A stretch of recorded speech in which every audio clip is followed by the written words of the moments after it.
We kind of work very broadly, whether you're a larger corporation or whether you're kind of a mom and pop, smaller business here in town. We cater to all of that. You just heard Kaelyn Peterson from the Greater Bakersfield Chamber of Commerce. Kaelyn received her bachelor's degree from UCLA and her MBA from Cal State University of Bakersfield. Kaelyn began her career in Sacramento, working for then Bakersfield Senator Gene Fuller. Kaelyn moved back to Bakersfield in 2018 to begin working for the Chamber. In her role, Kaelyn runs the Chamber's comprehensive advocacy and public affairs platform, where she works to promote business-friendly policy at the local, state, and federal levels. Kaelyn also oversees the Chamber's Political Action Committee, which works to elect pro-business candidates to office.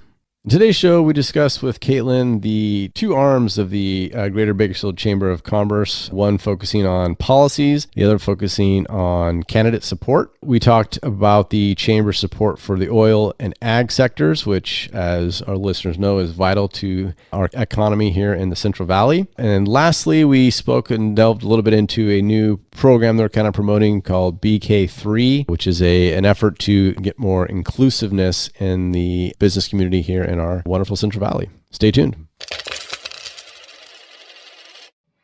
Welcome back to the Our 2 Cents podcast, the show where your local professionals sit down with an array of guests to hear their story and impart some wisdom for both business and life-improving skills. This is your place to hear business and community leaders discuss relevant topics that matter to you. Welcome back to the Our 2 Cents podcast. My name is Kyle Jones. Before we get into today's episode, I'd like to encourage our followers to listen to our previous episode, which was our 101st episode released. Hard to believe we've accomplished that in less than a year and a half. That episode was with Jessica Johnson and Sebastian Aza. They had a ton of knowledge on the Cal Savers mandate. I encourage you to give it a listen. Kaelyn, how are you today? I'm doing great. Thanks for coming in. Thank you so much for having me. Yeah, so I can't remember how I found and wanted to include you. I don't know if it was Instagram. It was Instagram, Yes. I think. Okay. Yeah, our communications coordinator came into my office and was like, "Hey, do you know them? They want to talk to you." I was like, "Okay, girl, that sounds great." Let's go.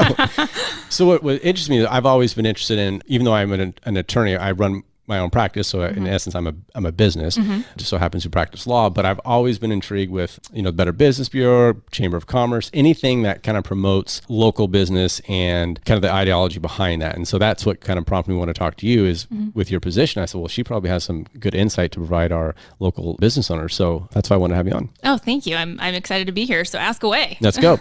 All right. So first question I have is for people who are not maybe familiar with what the Chamber of Commerce is. Can you kind of give us a brief overview of what the Chamber of Commerce is and what its functions are? Yeah, so our chamber is one of the larger chambers actually in the state. We have just over 1,000 members. Now, our job is really to represent the business community. We represent the business community with what I do at the local, state, and federal level. So whether that's advocacy, whether that's you just need some networking.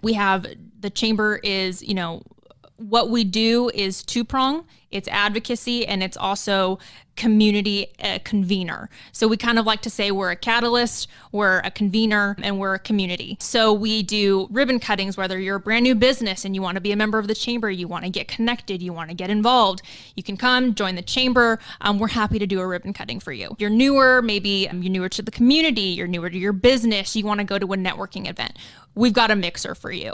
We've got, various committees that you can get involved in. And that's just kind of like the day-to-day stuff that like a chamber does, but kind of the real meat and potatoes of what a chamber is advocacy. So that is really defending and representing the business community in policy, whether that's at the local level, the state level, the federal level. Our job is to speak on behalf of you, right? The business owner of the business community, to go out there and say, this is what's good for the business community. And we're going to work to support that and to make sure that gets across the finish line. And hey, are these other things. And this is what's really bad for the business community. And we're going to do everything that we can to kill it. We kind of work very broadly, whether you're a larger corporation or whether you're kind of a mom and pop, smaller business here in town. We cater to all of that. So it's fair to say you're pro-business. Oh, we're very pro-business. You said there's 1,000 members. That seems like quite a bit. Is that? And you said it's one of the largest in the state of California. Is that correct? Bakersfield? It's pretty large comparatively to the size of our city. So we're about the 9th largest city in California. I think relatively the LA chamber's probably about 1,500 members. So if you think about it, but they're significantly larger right. than we are. And so I would say the larger chambers kind of by definition is any chamber at or over about 1,000 members. Okay. And then you kind of said something I wanted to get a little more clarification on. Whether you're a sole prop or a company that employs 500 people, I mean, is the chamber for both those business types, business models? Absolutely. So, we have a majority of our members that are really our local community members. It's the small businesses down the street. You walk down, we're located downtown. You go down the street, I can count all of those members who are a part of the chamber, and they're your small, under 50 employee type businesses. At the same time, we have large corporations that are also a part of our chamber, whether that's, a large healthcare provider, a large energy company. We cater to all of it. It doesn't really matter your company size. We have something and somewhere for you to plug in. So we kind of try on this podcast, at least, we try to cater to the entrepreneurs, the upper level management, people who are wanting to kind of have their pulse on what's going on in the community here locally. Would you say if someone were to come to you and say, hey, I'm starting a business, right? And say a friend of yours, I'm starting a business, or maybe they come to me as an attorney. Okay, what steps do I need to take? Do I need to form an LLC, get my business license, yada, yada, right? The steps that you take to do that. Would one of those, in your opinion, be to reach out and not only join the Chamber of Commerce, but actually to utilize those services and help you implement the start of your business? Yeah. So the chamber functions kind of as a catalyst for the community members. I think if you're a brand new business, we are happy to connect you with small business resources, especially for entrepreneurs, whether that's the SBDC, whether that's the Women's Business Center. And then for us though, we're the connector. That's what we kind of like to kind of point people back to. If you're a brand new business, if you're a young entrepreneur, come get involved in one of our committees. If you are a young professional, we have a group for you. We've got BYP, Bakersfield Young Professionals, and it's an opportunity for you to network and collaborate with other like-minded people who are potentially in the same situation that you are. Say you're a 20, 30-something-year-old young entrepreneur, you're just getting started, and you want to kind of rub shoulders with other people who are in the same business, who are doing something like that. We will work to get you connected with other people like that in the community. I'm sure that changed last year with COVID. The mixers and all this. Yeah. So we had to be very flexible last year with how we connected people and how we operated that side of our business. So we really utilized the virtual setting, and it was very successful. I mean, people in this town are incredibly resilient, and they still wanted access to information. And so that was our job, right? Our job is to provide them with that information. So that's what we did. We just moved everything virtually, and it ended up being very successful. You'd be surprised how many people wanted to go to a virtual mixer. Well, something's better than nothing. Yeah. I mean, if you're stuck at home with, Zoom meetings. Yeah, after the Tiger King, part of quarantine, people were ready. Yes. Yeah. Yes. Especially if you have kids at home and you're trying to educate them. It's like, okay, I'll go to a virtual anything right now. Yeah. Have you transitioned away from that, or are you still doing that? What's this year look like in we have later half of 2021? Yeah. So our chamber, we just decided to follow state guidelines on that. So we waited until after June 15th when the state reopened to bring back all of our in-person meetings. And so over the last couple months throughout the summer, it's been kind of a phase back into that. So we've brought back our in-person committee meetings. I oversee what's called our GRC, our Government Review Council. We meet every other Friday morning for members, and I cannot tell you how excited that particular group was to get back in person. We've offered a hybrid option for people who still need that.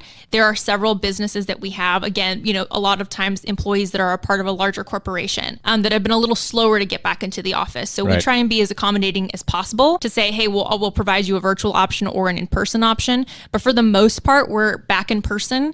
And that is our plan as of right now for the rest of 2021. Lord willing, everything stays the same. Yeah, I was going to say asterisk, subject to change. Yeah, subject to change at any moment. We are in California. Yes. We need to see how a couple of things kind of shake out in the next couple months, but that's our plan. So our first big in-person event that we're planning for the fall is our Beautiful Bakersfield Awards. That's usually in the summertime, but we've pushed it to the fall. It's in November this year, and it's kind of our first big, huge community event back, and it is tentatively scheduled to be in person. Okay, let's talk about that a little bit. What is that and where is it? Yeah, so the Beautiful Bakersfield Awards, we like to affectionately refer to it as the Oscars of Bakersfield. Hey, sign me up. Yeah, so it's kind of it's this annual event. It's this awards event. You dress up. It's formal. This year it's happening at the Mechanics Bakery. Yeah, gotta get used to that. Yes. All those name changes in Bakersfield, I know, right? so much happened over the last Federal, couple years. where'd that go? I know. It's happening at Mechanics Bank. And basically, it's an opportunity opportunity and a night to celebrate Bakersfield. So, and it's not exclusive to chamber members. So what we do is for a few months out of the year, there's a nominating process. So anybody can submit anybody. There are categories all the way from business person of the year, corporation of the year, small business of the year, to young adult of the year, young professional, humanitarian of the year, arts and culture awards, architecture awards, you name it. We've probably have an award for it and or have had an award for it. And it's just a night to kind of come through. You celebrate all of the good, quote unquote, beautiful things about Bakersfield. So it's very successful. We've been doing it for, I'm sure, over 20, I don't even know how many years actually. I think it's over 30 years probably now at this point. And so, yeah, we're really excited. We're looking forward to it again this year. I believe. Is this your first one or involved, or have you? No. So I've been at the chamber for a little over 3 years, Okay. but this will be the second in-person one that I'm involved in, the third one overall. Last year, we did move it virtual. Okay. So all of our events were done virtually last year through KGET. Plug for KGET, how incredibly wonderful they are. And We've had Derek Jeffries. I'm sure you know him. He's the chairman of our board. Oh, Yes. okay. So he's Yes. been on twice, I think, down on our show. And I've known him since high school, so I'm a little biased, but he is just the nicest, most positive guy He's I've ever met. hilarious. He's just like always on, just great. He's Yes. just, Yes. and what KGET does for the community is just, it's just incredible. So, that's my shameless plug, not just for our board president, but, our board chair, but because I'll echo it because it's deserving. So yes, it is. Definitely not shameless. Yes. So, they really stepped up last year and we were able to air it exclusively on KGET, and it'll be aired again. We always partner with KGET for the Beautiful Bakersfield Awards, but it's going to be both. So it'll be in person and then it'll also then be streamed online. And then I believe on KGET. Yeah, we're looking forward to it. Yeah. So the reason why I asked if this was your first one or if you've seen it before, because I kind of want to get a feel of who actually goes. Is it mostly, you said it's not for chamber members, but is it mostly chamber members who go, or is it a kind of a mix? I would say that the Beautiful Bakersfield Awards are a mix. Like everything that we do is tailored towards the business community, big or small, but the Beautiful Bakersfield Awards is our big community event. So it's about half and half, I'd say. Mostly business owners, mostly, members who are very aware, who know to apply, but our reach is pretty deep. We get really far out, as far as, who we get to submit nominations and who's actually showing up. Okay. And you said it's November. Do you have a date? November 13th. I believe it's a Saturday. And I'm sure people can go to your website if they're interested in. Yes. If you would like to get tickets, you can go to our website or you can call the chamber. We are happy to get you set up with that. I think we're going to start selling tickets. They'll actually go on sale here in the next couple months. Okay. And do you know what the price is off the top of your head, or is that? I don't. Okay. I don't do our events, but I can definitely get you that information. Okay. We'll put it in our show notes when we get it. Yeah, exactly. And I may even talk you into giving us a couple we can give away to maybe some of the listeners on the podcast. Yeah, that'd be great. That'd be fun for them to go. That would be kind of fun. A little outreach. Mm-hmm. So you said yes, so you're locked I know, in. I'm locked in. I'm going to get in trouble for that one later. Just joking. So stop me here if you want, but you said you advocate and do things for candidates and candidate support for local office, or advocate for statewide office. Does the chamber have a opinion on the upcoming recall election? Wow, that is a very touchy subject. Look at that. So I will just quickly clarify that is through our PAC. So we've got kind of quickly two different entities. So we have our chamber board, and then we have our political action committee, which has a separate governing board. So would you say they're completely separate entities, or is it just two arms of the same entity? Two arms. So our political action committee is an arm of the chamber. It just is its own its own separate thing. It's its own separate entity with its own board. So our PAC is who takes positions on candidates, and then our board takes positions on ballot initiatives and policy. So the way that legislation?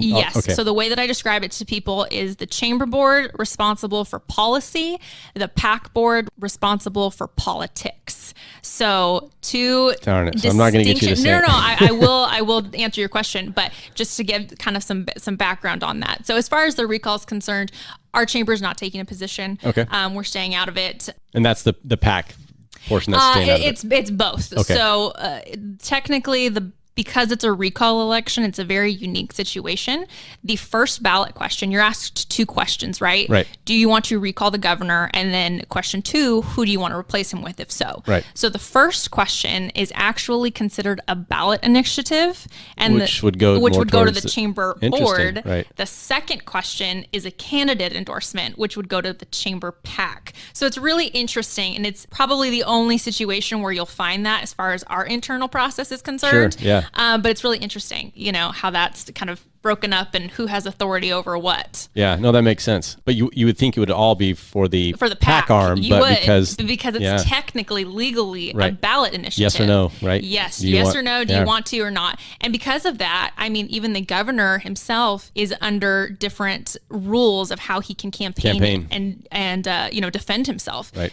Because he's campaigning over question 1, he has no campaign finance rules. Basically, he doesn't have a limit on contributions, how much he can raise, etc. Whereas if you're trying to run against him, right, and you're running under question 2, you are subject to all of those campaign things. Finance laws. Yes. So it's really interesting. Well, I thought I was going to need you to come out with something. I know. Sorry, no comment. No position. That's good. I may ask your personal opinion when we're done, but or I might not. Okay, so getting back to, I guess, do mainly you focus on the board aspect? Would that be fair to say? I do all policy and politics. So I do both.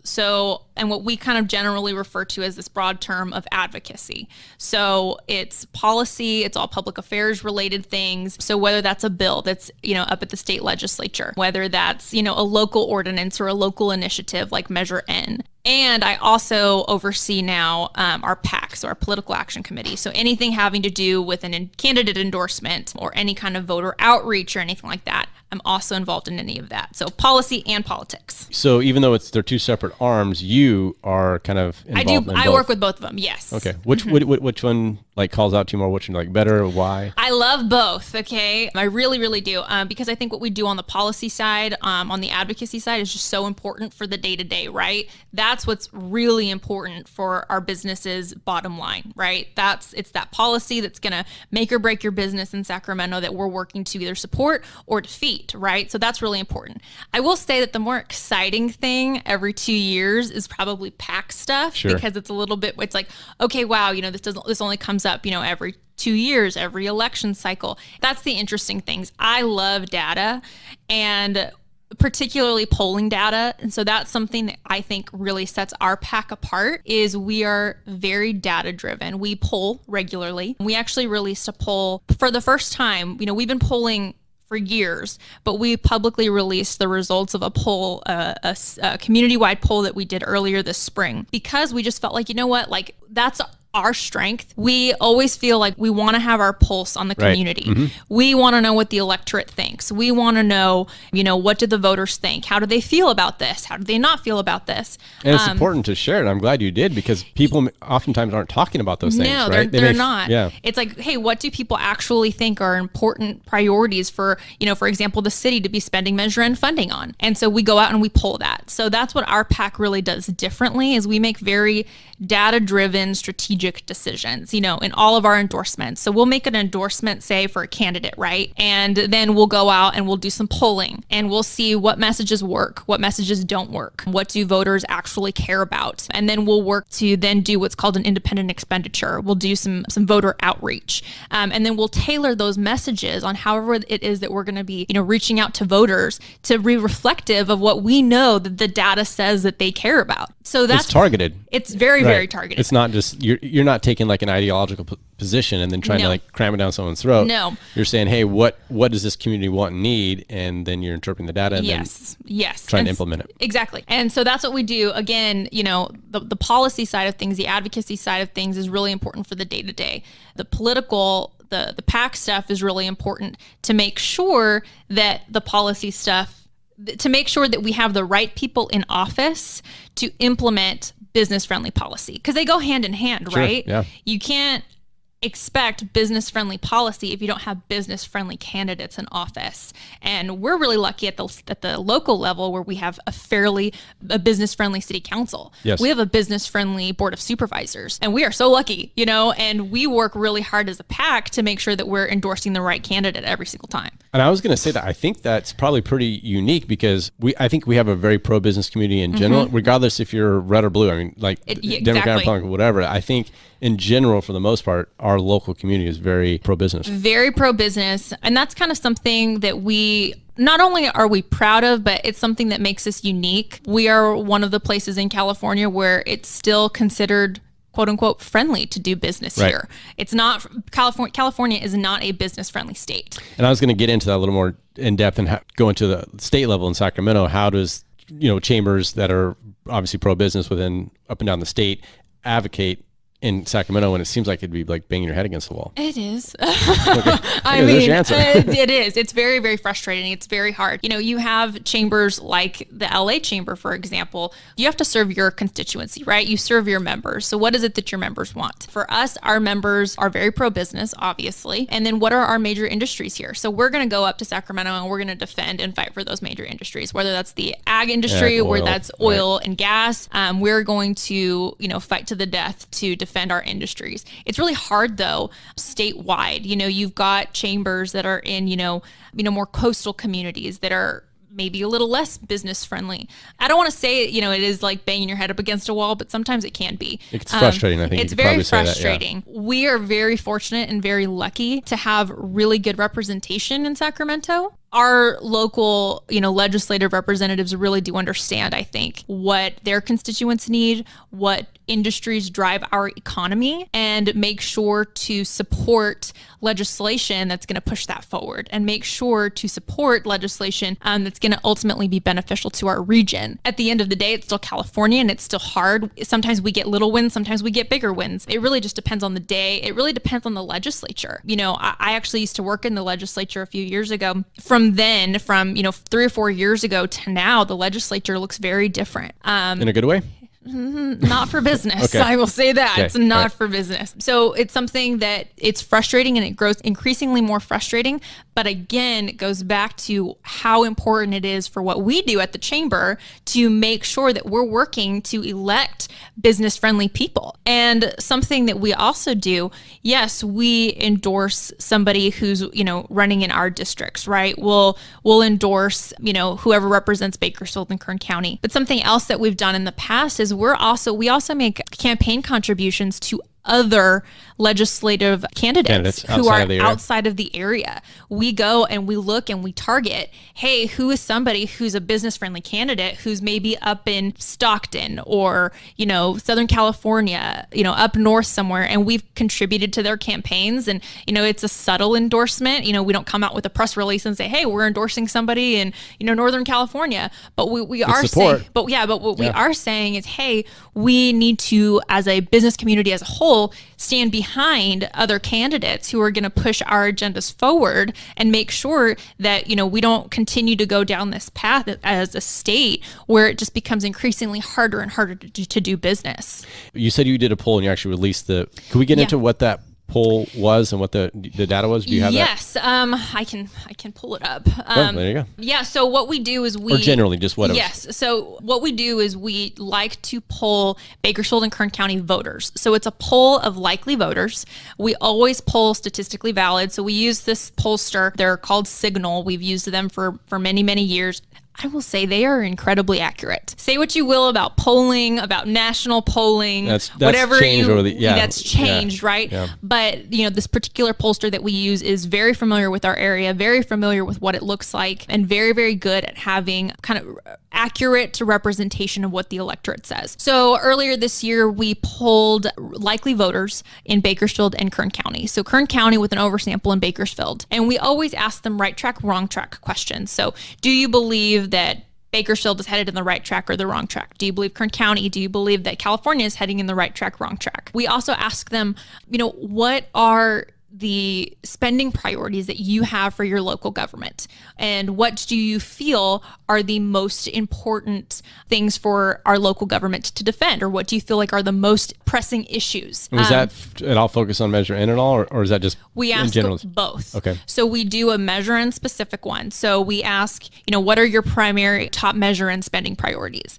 And no surprise here, the number one priority people want money spent on is addressing homelessness. So homelessness continues to be the number one issue. And so a lot of times people would think like, how is homelessness a business issue? And my response is, how is homelessness not a business issue anymore? Well, if you try to open up a business downtown, exactly, in Bakersfield, for example, you would know why it's a business issue. And I think people are getting more and more frustrated, obviously, as the issue gets worse and worse. As people were kind of coming back into their offices earlier earlier this year when we did the poll, it was like, okay, no, we need to do something about this. We passed a measure in, it's public safety and vital services. It is about hiring, more police officers. It's about increasing public safety, but it's also about addressing these quality of life issues. So addressing homelessness was number one, and then increasing public safety was Bakersfield residents' number 2 priority.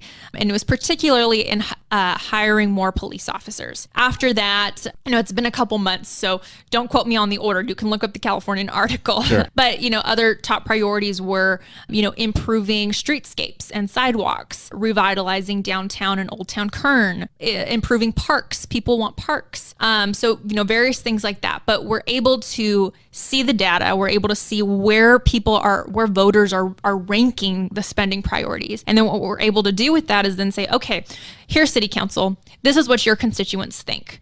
And what we also do, though, is we cross-check those numbers, and we also survey our members. We also survey the business community. So we can go out and say, hey, we have this statistically valid polling data, and this is what voters say, but here's also what our members say. When we did it earlier this year, it paralleled each other. I was going to ask, is it conflicting or? No, it is the same, which again, I think shows you how accurate that polling data is, because it really is showing you this is what the electorate thinks as a whole. And when we then, surveyed a smaller group of people, which was just our members, it was like, yeah, it's reflective. This is what people think. And then also in our poll, outside of Measure N, we ask, what are the biggest issues that you think are facing Bakersfield or Kern County? Of course, homelessness is again, protecting the local oil and gas industry is another big issue that that's a lot of people's livelihoods. Yes, people are really concerned about. We also asked them, are you better off today economically than you were a year ago? And surprisingly, if I remember correctly, a majority, I think, or a plurality of the respondents said that they remained about the same.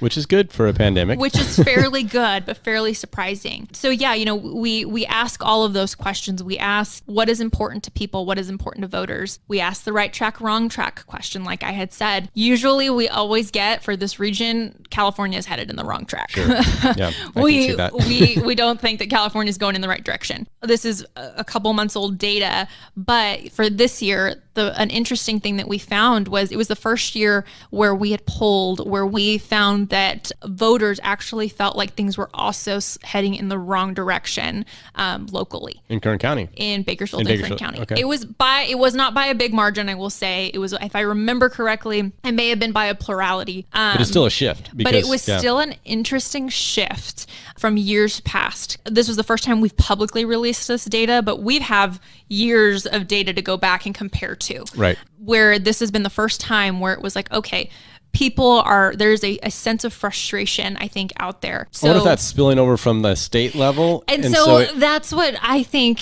something that we've kind of talked about internally in our own, discussions is I think that there, especially earlier this year, with COVID restrictions and lockdowns and schools and things that were just going on, I think there really was just this overflow of frustration with just government overall. Usually you hear, I hate the president, but I love my congressman. Right. I hate the governor, but I love my city council. I hate my state, but I love my community. And again, it wasn't I hate my community at all, but it was very much interesting data. And it was really interesting to see how the pandemic and really how this last year had really shifted perspective of voters of what was important to them and how they actually felt, which then helped us to be able to say, okay, we now have this information. This is what we're going to do with it. And we were able to, organize this big business-wide coalition around the city budget in June, where we said, okay, all these different business organizations, all these different business groups, we looked at the data and we said, this is what people want. We all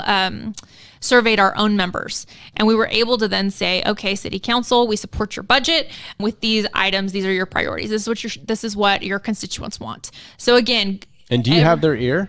Oh yeah. I mean, going back to saying, we're fortunate to have a very business friendly city council, a very business-friendly board of supervisors. County supervisors, yeah. I think at the end of the day, they do a good job to really look out for the interests of business, because I think they understand how important it is for our economy, how important it is for our business growth and for our city's growth and our community's growth overall. Yeah, and it's not really, you guys are political, but it really shouldn't be political, right? You're talking about having a arena that is positive for the growth of business, which means more jobs, which means more spending money, which means probably better, more stable housing market. I mean, it should be something that would be beneficial to Bakersfield as a whole, not, I know we're calling it the business community and business sector, and sometimes that gets a bad rap a little bit. People say, oh, they're big business, but it's not really big business we're talking about. It's not. It's about, again, and that was, for example, again, around our big coalition over the summer, it wasn't, let's support business priorities. It was people all over the place that said, let's support addressing homelessness, increasing public safety, and creating jobs and fixing the economy. That was the other big thing that our polls showed was people wanted more jobs. More jobs, grow the economy. That's what they want local governments focused on. That's what they want us focused on. And that's our mandate, right? Our mandate is to go out and do what they want. So that's what we're going to go advocate for. Which again, should not be political. It's not a political. No. That's why I say, I'm like, there's a difference. There's policy and then there's politics. Right. So, they do go hand in hand, but they are separate. Every chance I get, I probably mention it maybe 6 or 7 times on various episodes we've done. And I always want to bring it up every time I can because it goes to show what our local government is like for the business community. So the PPP program from the federal level, that was a very successful stimulus that helped businesses maintain employees for payroll, keep businesses afloat during the lockdowns and early parts of the pandemic. Well, the state and county government also got a big chunk of money under that stimulus bill, and they kind of had their current recovers. Yeah, so that's what I was going towards. So not all counties did that. No. And so again, just want to give kudos to the decision makers because again, it was pro-business. They put a ton of money back into PP or a version of the PPP called current recovers, as you've adequately described it. But again, it was just taking that next step, and it was just good policy. Yeah. It was just saying, it was good business sense. Sure. It was really it's addressing the needs, right? It's not just taking care of the businesses, right? It's actually taking care of the businesses and the worker, the employees, right. Exactly, when you're doing that. So yeah, we did a lot of advocacy, a lot of work around advocating for PPP, all of the different rounds of stimulus, you name it. When the pandemic hit, we probably got busier because there was such a need from our members who were like, we need access, to webinars and information. Yes. How the heck do we get a PPP loan? And it was heartbreaking, but at the same time, it was really motivating for our team to then go and say, okay, what do we need to do? Let's get to work. So that's what we did. We worked with our congressman's office, with whoever that was, to make sure that businesses had the resources to get a PPP loan. And then after the first round of PPP, we sat down and we did a series of roundtables with our mayor, and we asked you, okay, what worked, what didn't work? What was easy for you? What is it that we can do to make things easier the second time around? And we did several coalitions around that. And then when the county did Kern Recovers, it was incredibly helpful. It was just that extra thing that I think local businesses really just needed for their morale. It helped tremendously. It's been so long now. I know. It's hard to remember. We had the first round of PPP, then the second round, right? Yes. And then Kern Recovers. I think Kern Recovers is actually in between the two. It was in between the yes. two. Okay. Yes. You're right. Yeah. We had the first PPP, Kern Recovers, and then the second PPP. And the second round of PPP was interesting. So, during the first round of PPP, there were more restrictions on it. Yes. On the second round, a little bit more people could apply for it, which again opened it up to a lot of different members of ours, a lot of different businesses that maybe didn't qualify the first time or maybe had a hard time getting it the first time. Exactly. Right. It was, okay, great, we can do it again. And we had Kern Recovers right there in the middle to kind of get them through to the second round of PPP. Yeah. And again, just shout out to our local government because thank you. I've practiced with attorneys and colleagues in LA, San Diego, up north, and they're like, well, we need Kern County has another version of the payroll protection. Like, yeah, no, they're doling out a large portion of that to businesses and nonprofits, and just like, wow, that's amazing. Like, well, that's what we do here in Bakersfield, right? Welcome to Bakersfield. Exactly. So I want to talk a little bit about what is on the agenda now, maybe what's coming up in the future. So do you have a preference of which one we go over first? No, go for it. Okay. So what's on your plate right now for the next, let's say, 30 days? What do you focus on? What's a priority for the chamber? So one thing that we're working on right now is something called B3K. So B3K. Yes. Okay. We put on a lot of acronyms. We really do, and I'm going to explain it. it. So B3K stands for A Better Bakersfield and Boundless Kern. So it kind of plays off of our regional branding that we launched a couple years ago. Sure. But it's this inclusive economic development initiative that we're working on. We've been working on it now for a little over a year. And the chamber, the Kern Community Foundation, the Kern EDC, the city, the county, the Kern Community College District, and CSUB Bakersfield are kind of the 7 entities that are comprise the core team of this initiative. But B3K is an activity, right? It's this inclusive economic development initiative. It's about reimagining what economic development looks like in Bakersfield and Kern County, and really bringing people to the table to address and discuss economic development that maybe haven't been at the table before. I was going to say, this seems like addressing some inequities. Is that maybe where? It's really about, bringing this inclusion and equity piece into traditional economic development. And it's been really successful. So we have a website, b3kprosperity.org, to check it out. But I mean, we have, hundreds of different stakeholders that are a part of our executive committee, our steering committee.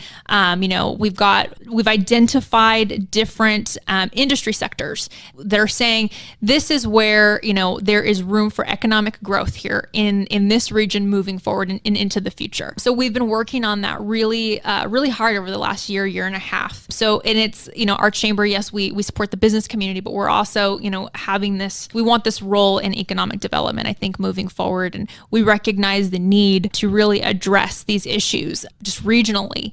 And so that's been really interesting. So that's probably... What does that look like? Is it, I know you say you have a website, but is it leading up to an event? Is it? It's a lot. Or is it more of like a cultural change, like a way of thinking? It's all of the above. So it's been broken up into various phases. So last year, there was a strategy and development phase. Then there's, a governance phase, a discovery phase, and there's going to be a strategies and implementation phase.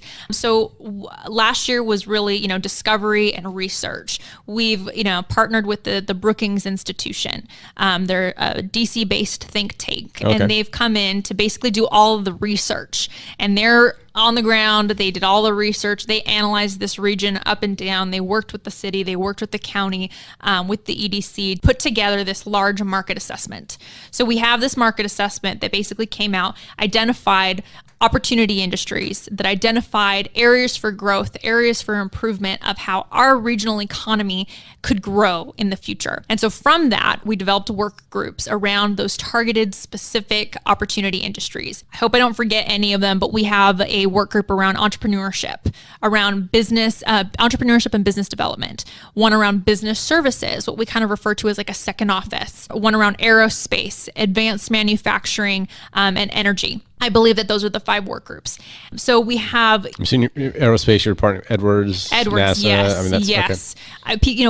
We always say like, hey, don't forget about East Kern. Right. East Kern is full of innovation. Sure. I think when we were doing our regional branding initiative, it was some crazy statistic. Like Ridgecrest had the highest per capita PhDs of like any other place in the state or the country or something. They're literally rocket scientists over there. Literally, not. They're quite literally. And yeah, so I mean, identifying aerospace as this huge opportunity for growth. And involvement, right? Because it seems like hasn't been historically much outreach. It's also about bridging the gap between East Kern and West Kern. We're the same Kern, right. And we're just separated by some mountains. But yeah, so we identified, those 5 opportunity industries. We developed work groups around them, and we have kind of industry experts in each of those fields kind of working and talking through what some of the tactics and strategies could be out of that moving forward. And then after that, we'll get into implementation. So we're right there towards the end of this work group process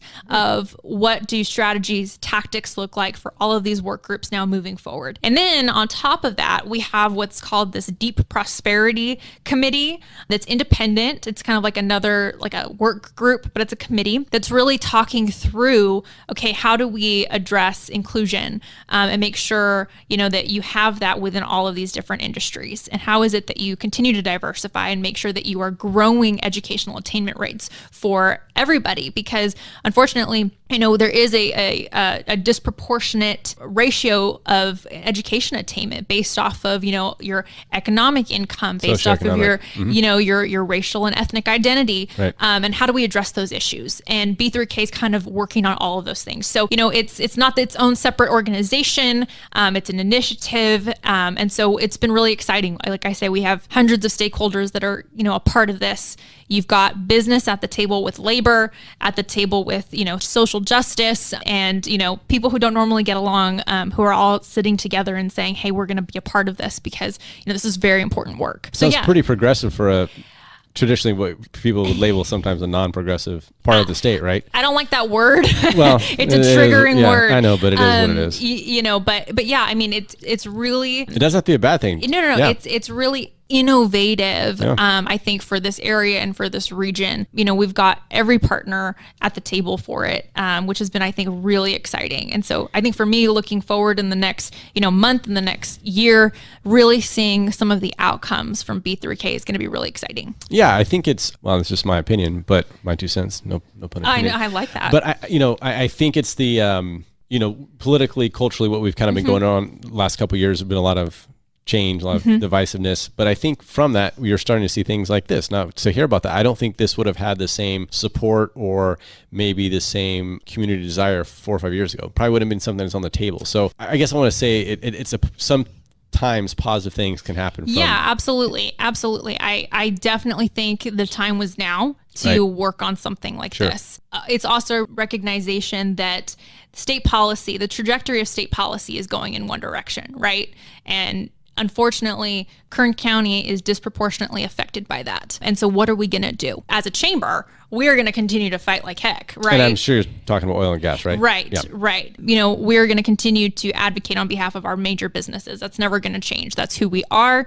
That's what we believe in. But also recognizing that, state policy is on this trajectory that could potentially be very, very detrimental to our region. So what can we do as a region to really kind of come together and say, where are some areas for growth and for development? So that's what we've been kind of working on. And that's better than burying your head in the sand and exactly. And we, like I say, we've got people from every industry sector involved and really having these, incredible conversations that are very, very important and really focusing on economic development and making sure that, Kern is not forgotten. We are not the ugly, redheaded stepchild of California. Why do people always have to pick out redheads? I know. Okay, blonde. How about brown? That's probably better. I've got brown hair. There you go. But yeah, it's like we need to get away from that reputation. And we've partnered with the state on it. The state has been a big partner on it as well.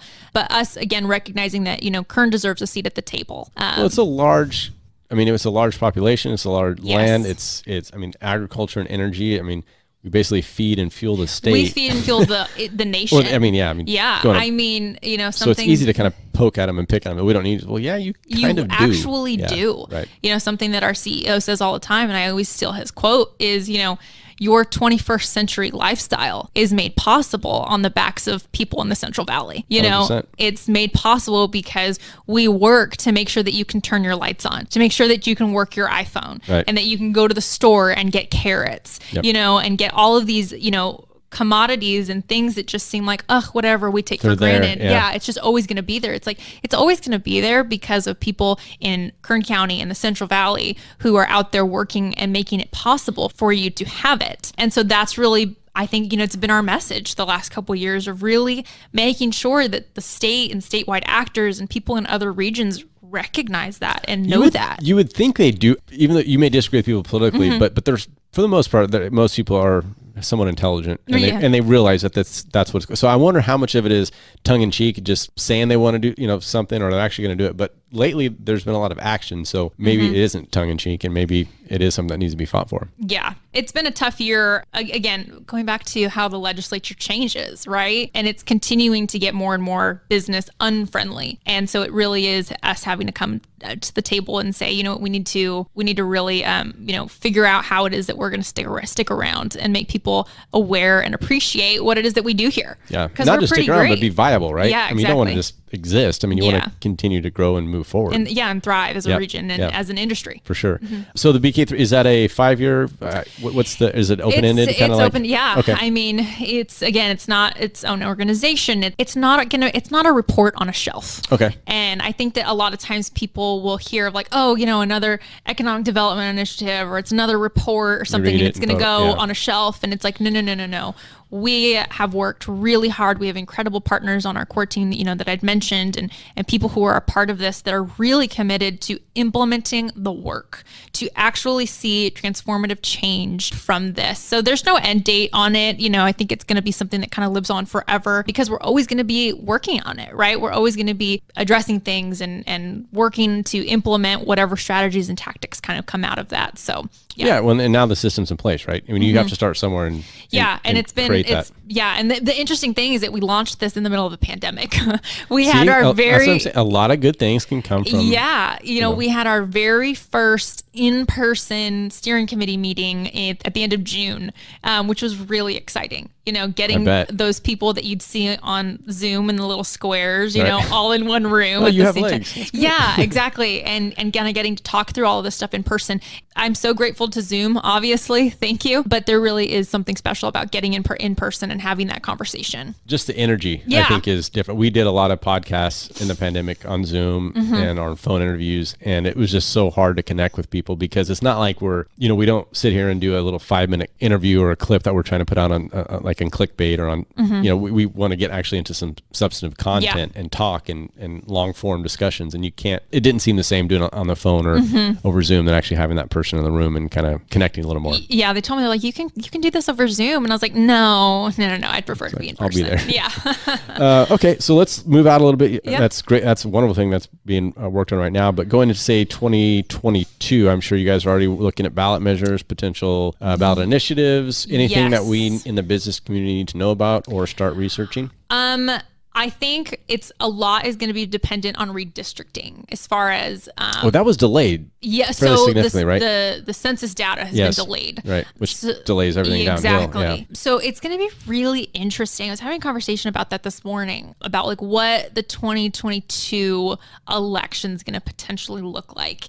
And I think it's going to all come down to redistricting. I think people are waiting to see how the lines get drawn, both locally and statewide and congressionally. I mean, you're talking California's losing a congressional seat. Yeah. So what's that going to look like? And then I think it's going to really depend. I think people are going to be making some decisions here soon once we get those lines of deciding what races they're going to want to stay in, maybe move and challenge somebody else in. So that's going to be really interesting. I told our PAC today, I was like, you can expect to probably be busy next year. The last election, we also saw split roll, which was Prop 15, I believe. And I heard today that they're already thinking about potentially circulating something else that's going to be similar to that. So it's another attack on Prop 13 for your property taxes. Isn't that always an attack on There's that? always an attack on Prop 13. It's nothing new. Exactly. It's really nothing new. But if not for low property taxes, like why else would you, how else could California compete with anybody? I mean, you already got extremely high state income taxes. Yeah, exactly. So I mean, there's several things. There's just a couple things that I know of at the top of my head that I can think of that, I know are already kind of being talked about and tossed around, but there's going to be several, I imagine.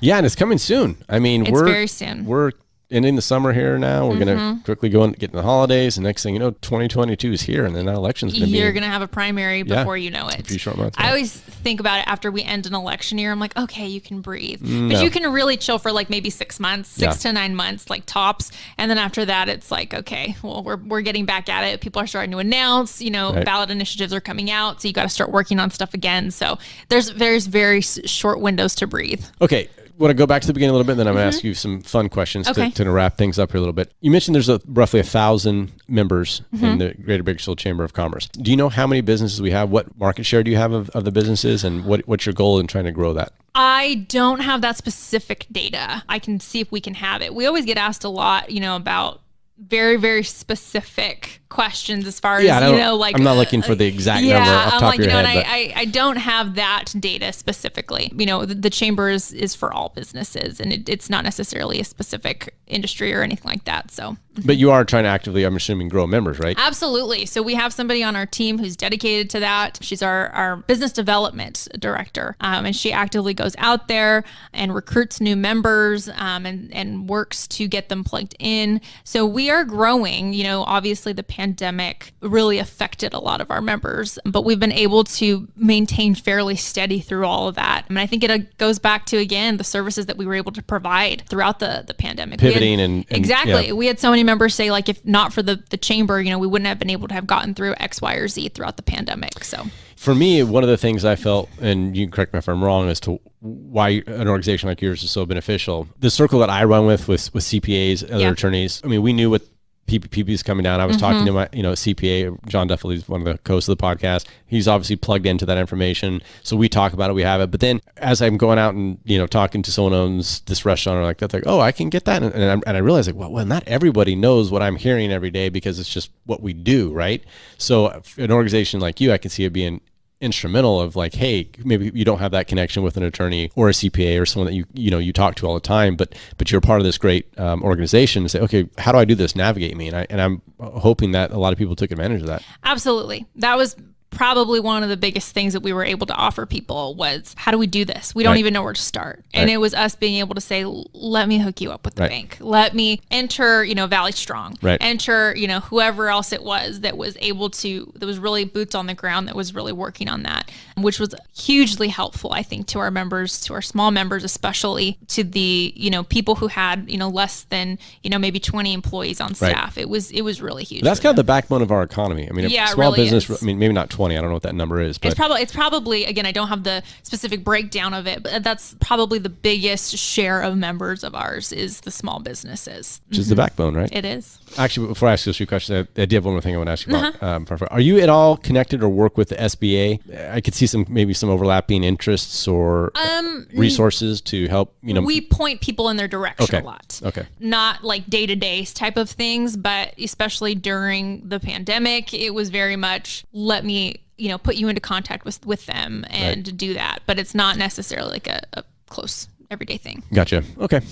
All right. You have no chance to study these, so I'm going to have some fun with you and see if you can remember. But you've actually answered everything on the top of your head, so I don't know that I'm going to be able to stump you, but I'm going to try. Okay. All right. What is a quote that you live by? There are so many, but something that I kind of come back to is God doesn't just call the qualified, but he qualifies the called. And for me, I'm a person of faith, and that always kind of keeps me going. I'm a millennial. Sometimes I struggle with imposter syndrome, and I'm like, hey, like a lot of times I work with very influential people in the community, and sometimes you just sit there and it's like, what am I doing here? And I always remember, I'm like, you know what? Like, I know where I'm called to be. I know what I'm supposed to be doing. And I personally believe God doesn't just call people who are perfect for everything, right? Like he qualifies people who are called. So it's kind of a little bit of hyper spiritual advice I always live by, but something that I always remember. Yeah. I've never heard it quite put that way, but hey, everyone puts on their pants one leg at a time, right? So get in there and get going. What is the best advice you have ever received? Probably to not take things personal, which I know sounds like so basic. No, hard to do. But it's like really hard to do, and especially like in the business world, right? And I just always remember, like, you know what? Don't take things personally. You're here to do a job, and I always remember, like, I'm going to put people first. And at the end of the day, like, I personally, like, I live for an audience of one, and I just need to remember that, and I'm going to keep going, and I'm going to do everything to the best of my ability, and do everything with the spirit of excellence that I can, and then just try and let it roll off my back. Let the chips fall where they fall. It's so much easier said than done. It is. But I do try to remember that. Yeah, we are, we're a tribal people, right? And so what people think and what opinions people have of you matter, even though it probably shouldn't as much. Yeah, I very much care. Yeah, but and I have to remind myself, like, okay, chill. Their opinion doesn't matter quite as much. Yeah. All right, last one. If you found out the world was ending in a year, how would you spend your time? I would I'd quit my job. Not because I don't love my job, but because I would realize, like, okay, well, the world is ending. I'm going to spend as much time as I can with my family and with my husband and my 2 dogs. And I think I would just travel as best I could right now. You really can't. But it's a hypothetical. I know, I don't think the world's ending, which is a good thing. The world is not going to end. So that's good. I'm not going to leave or do anything crazy like that. But I don't know. I think it'd make you really stop and appreciate what actually matters. And for me, it's like, okay, well, that's like my family, and that's, helping people. And I'd probably just go out and do as much traveling as I could. I'd spend every day with the people that I loved, and I would just not worry about all the horrible things that I deal with every day, Yeah. That's a good. The reason I love that question so much is because it's fun to hear what people's perspective are when you can like take off that shield and be like, okay, well, I don't have to all these responsibilities. I don't have to pay my mortgage. It's like, okay, what do I want to do? Like, what would make me happy? I know. So mine's probably like a really basic, like cliche answer. It's like, oh yeah, I just hang out with people I love, you know? Yeah. And I would just do that because I think we get so busy, right? We're so busy with work, with our, you know, our careers, our lives. You know, it's hard to find that work-life balance a lot of times. And I mean, if I didn't have to worry about anything, it would only be balance, right? It would only be life balance at that point. We had, I've mentioned this a few times, but again, if it's good advice, I always like to mention it. But we had on Andrew McCormick with Sun Solar and asked him that question. And without skipping a beat, he just said, I just keep doing what I'm doing right now. Oh, nice. And I've golf with him, and I've hung around with him enough to where I believe he really truly is living the life he wants to live. I mean, granted, he has to work, he has responsibilities, but I thought that was a very inspiring message. Like, he's doing it. Okay, why does the world have to be ending to do what you want to do? So. Way to make all the rest of us look bad. Right. Well, hey, maybe we can all learn from him, I know, right? Exactly. I'm like, I love my life. I really do. I promise. Yeah. Okay, so if anyone wants to find out a little bit more information about the chamber, about what you do, where would you guide them, and how would you like them to get involved? BAKOchamber.com. Like it's called Bako. That's great. Bako. We used to be Bakersfield Chamber, and it's just too long. Yeah. So Bako Chamber. BAKOchamber.com. We are on Facebook. We are on Instagram. We have our website. And you can find all the information that you want about the chamber on those platforms. Or you can email me at kpeterson@bakochamber.com. And I'm happy to connect with you, happy to plug you in somewhere, get you involved in, you know, our various committees, or, you know, get you signed up if you're not already a member. I appreciate that because, again, going back to what I was referencing here with the PPPs. Yeah. I know you exist. I'm a member. I know all my colleagues are members. Well, thank you for being a member. I know you're there, but a lot of people may not know. And so I think that one of the things we want to try to do is just, again, plug people in and give them as many resources as they can to, you know, better themselves and their business. Yeah, exactly. And I always say, whether you're super involved, you know, being a member of the chamber is not, oh my gosh, it's this big time commitment. I have to go to mixers and do this and do that. It's like, no. You know, it's not that. It's not this huge time suck or anything like that. It's really supporting business. That's what being a member is about, you know, and you can be as involved as you want, but at the end of the day, you're supporting and giving back into something that's going to hopefully, you know, advocate for your business and ultimately help your bottom line. Well said. And with that, we'll leave it. Thank you. Nice Thank you so much for having me. Yeah, thanks for coming in. Thank you. This show has been brought to you by the Law Office of Kyle Jones, Troy Burden with the Lynn Company, CPA John Duffield, Scott Hansen, real estate lender, broker, and investor, and Eckroth, LLC, a sales and marketing agency. You've been listening to the Our 2 Cents podcast. Check out the show notes for links and more information about the show. Also visit our website at our2centspodcast.com. or check us on Instagram at Our 2 Cents Podcast. If you enjoyed this podcast, please subscribe.